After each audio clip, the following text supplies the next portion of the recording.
Are you looking to sharpen your budgeting skills? You're in the right place. Welcome to the Budget Couple Podcast, where we talk about life, family, and how to afford it. And now, the budget couple themselves, Nate and Danielle.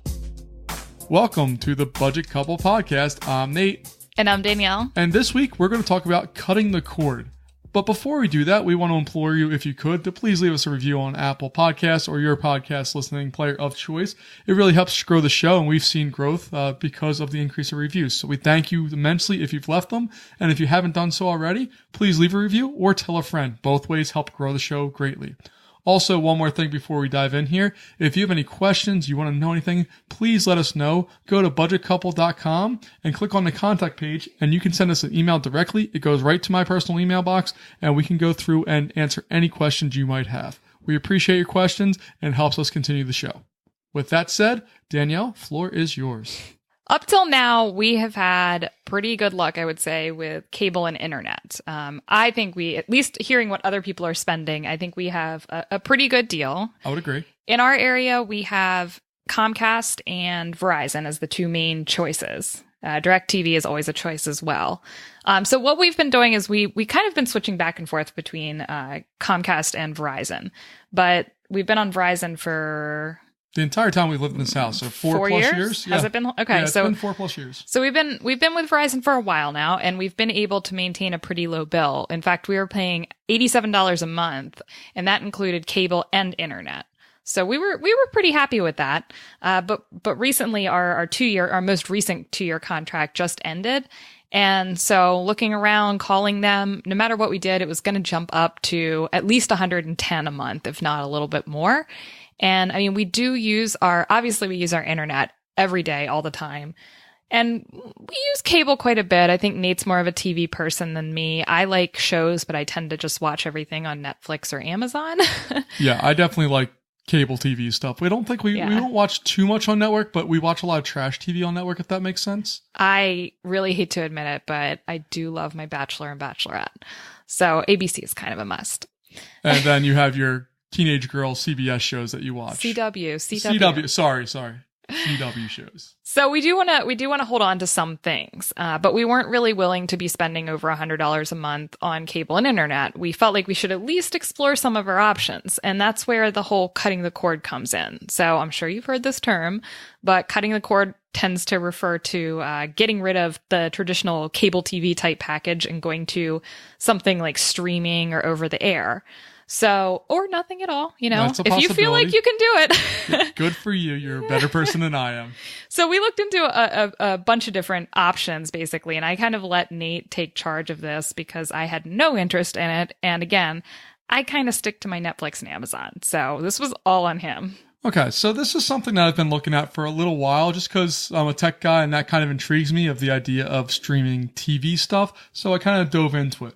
Basically, there's two options you have. You can either go with streaming cable TV, which is just internet-based TV, or you can go with over the air, which is the traditional rabbit ears, even though it's not rabbit ears anymore, and go through that. Basically, our only requirements were that we got ABC and CW, because everything else we watch is basically Netflix or Amazon. So those are the requirements that we had, and that we had to have a way to be able to DVR it, because we watch a lot of Jeopardy and we never watch it on time. We're recording this now as Jeopardy's on, so we're not able to watch it live. I think we've had 60 Jeopardies built up at one point. It's been a ridiculous amount. Yeah, we sometimes are bad about it. We say we like to watch it, but sometimes we let it build up a bit. So that was kind of our only requirements, that we had a way to be able to record stuff and a way to be able to get those two main networks that we watch. Other networks, total plus, but that's really what we wanted to do. So the first way that we looked at was an OTA, or what's called over the air. Basically, it's your major traditional networks, Fox, ABC, CBS, NBC, CW, and a whole bunch of other random ones that depend on your area. What we did was we purchased a $30 antenna on Amazon, and we wanted to see if that worked. If it did, then we're going to purchase a recording solution as well, and those run about $250-ish. You can spend a lot more, or you can spend a lot less, depending on what you want to do and how much work you want to put into it. I, being a tech guy, didn't want to do a whole lot of work, but I wanted to do a little bit of work, so I found a $250 option I thought was good. And if you're curious about that, just shoot me an email, and I'll let you know what I found. But so for upfront cost of $280, the antenna and the recording solution, we would have free TV with recording capabilities. And there we go. We never had to do anything with that ever again. The problem is that we had little to no reception on the channels that we wanted. CW did not come in, and ABC was just hot garbage, pixelated mess that maybe the sound worked, and that's about it. So we quickly decided that was not a solution.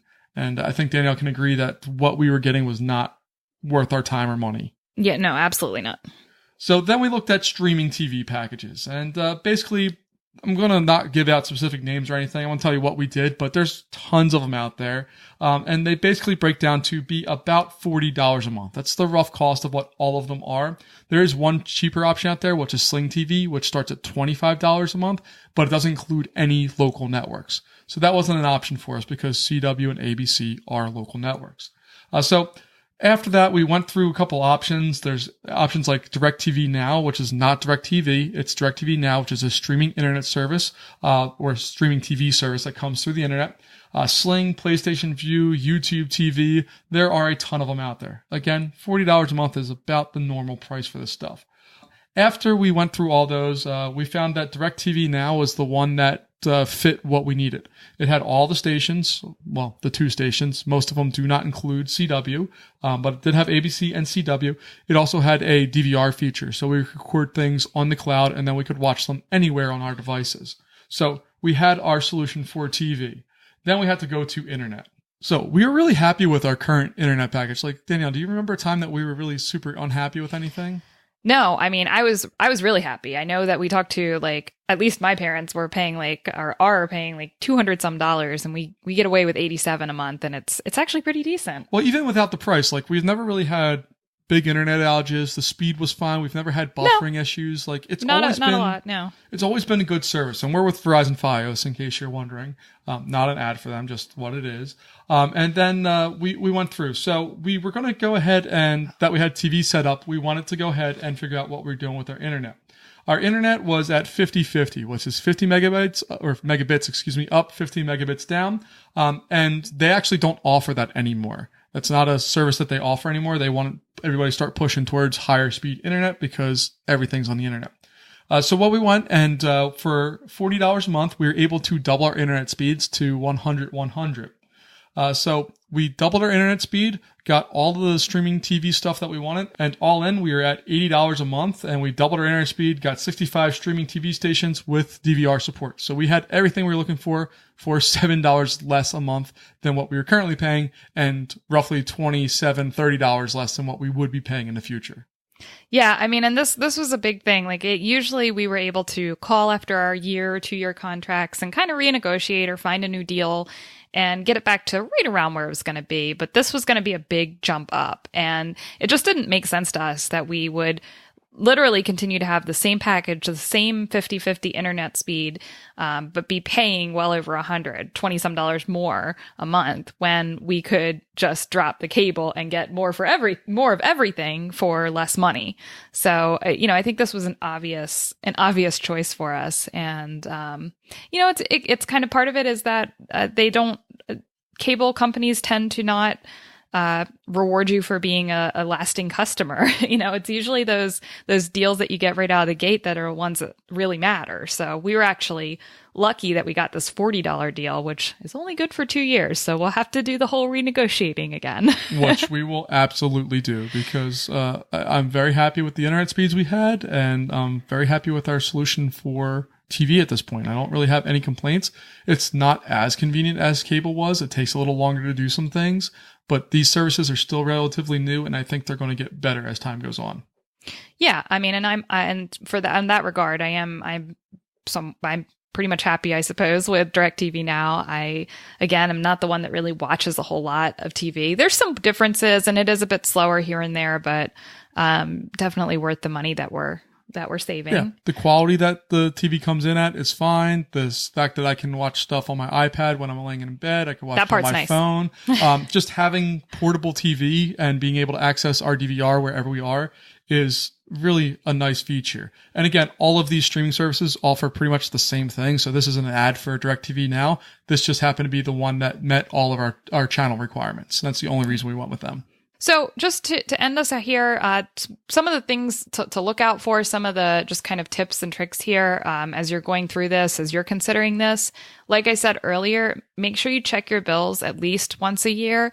Just take a look. I tend to do for some of our bills, I tend to do where they just pay it directly each month out of your bank account. But it doesn't mean I don't go on to the website and just check and make sure that the bill looks okay every month. So keep an eye on it and make sure that you're not losing a contract and getting jumped up without you realizing it. So keep an eye and call and renegotiate if you have to. Another big point is to consider purchasing any equipment you need rather than renting it, like your router.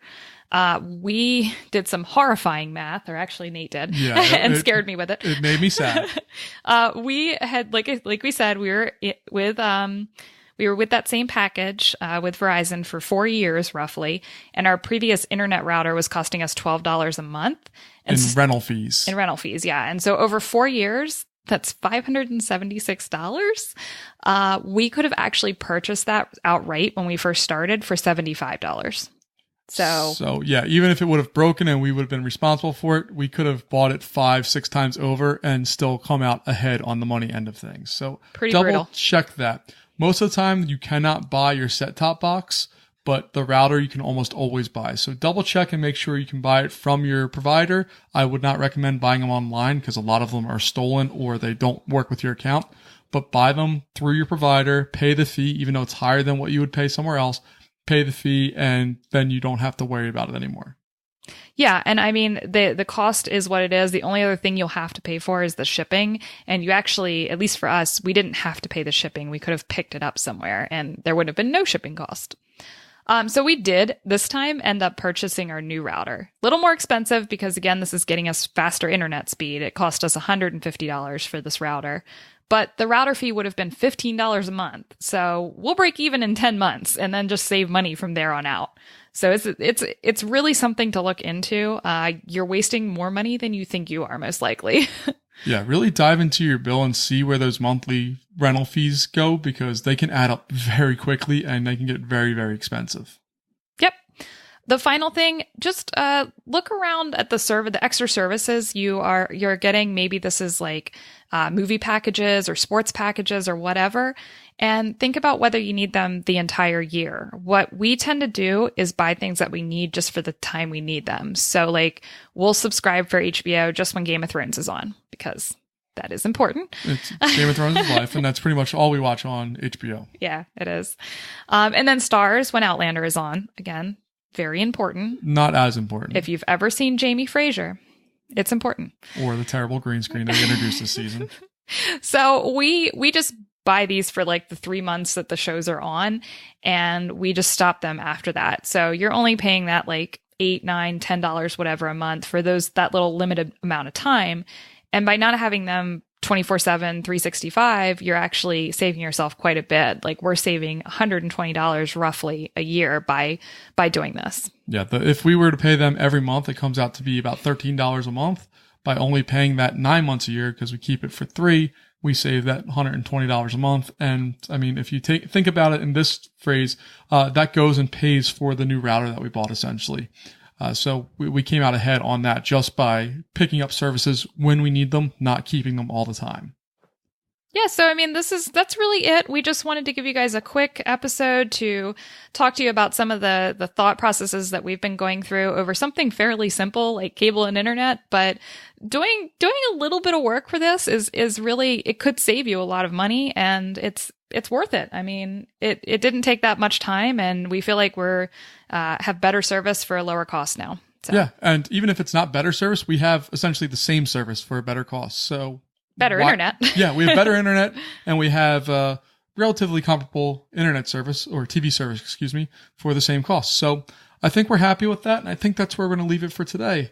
Again, if you have any questions, comments, or things that you want us to answer on the digital airwaves here, please drop us a line at budgetcouple.com and click on that contact form. Otherwise, have a fantastic day. Thanks so much for listening, and we'll see you next time. Bye, guys.